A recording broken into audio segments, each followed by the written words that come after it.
Hello and welcome to this video guide on using timers in ReportAway.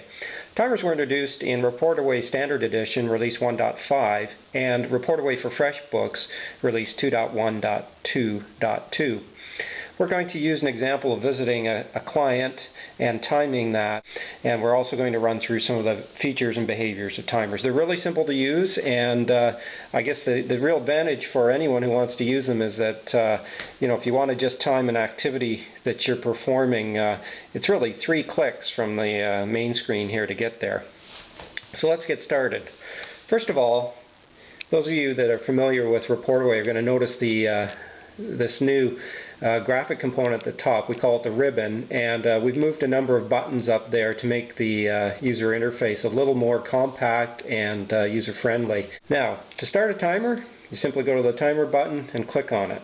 On the timer screen, as you get to the timer screen, there's a big plus button at the top. You click that to create a new timer. You can create up to 16 simultaneously running timers. So we're going to create a new timer. Here it is on the bottom. We're going to just move on to that and start it. And there, it's running. You can see up at the top here we have another timer that we had previously started. Now, timers, to be clear, are not time entries. Timers only become time entries when they've been stopped. So for example, we were running a timer here above. It's been running for 17 minutes, and we're just going to stop this timer and convert it into a time entry. First, we'll prompt to do so. We're going to accept that, and you'll notice it's gone. We're just going to go to the main screen here, browse time entries, and now you can see that that entry is in the timer list. We're going to go back to the timers, and here we have one. Now you notice that when I started this timer, the main control button here changed from a play button to a pause button. So you can stop a timer at any time. For example, if you were timing yourself during the day and you were going to bill your client for this time, but not during the lunch, you might want to pause your timer during the lunch. When you're back from lunch, you can restart it, as an example. The other thing that's of interest here is that any given timer could be assigned to projects and tasks. So this button here, the Edit Details button, opens a time entry editor and allows you to enter some notes. Let's just say visit client, and we're going to select a project and a task here. This is going to be professional services.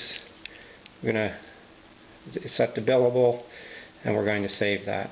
And now we're back to the timer list. And you can see that along the bottom of the screen that the details of this timer have been updated. Now, timers are interesting in that they don't just run when you're on the timer screen. They run anytime they're started or are in a non-paused state.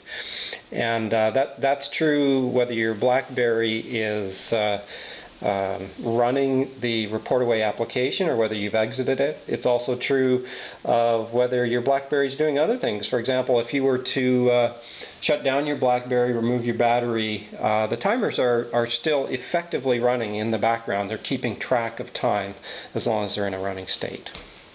Okay, so we're just going to stop this timer and again convert it into a time record. Well, that's it for timers. We hope you find timers a useful addition to the product and that they save you time.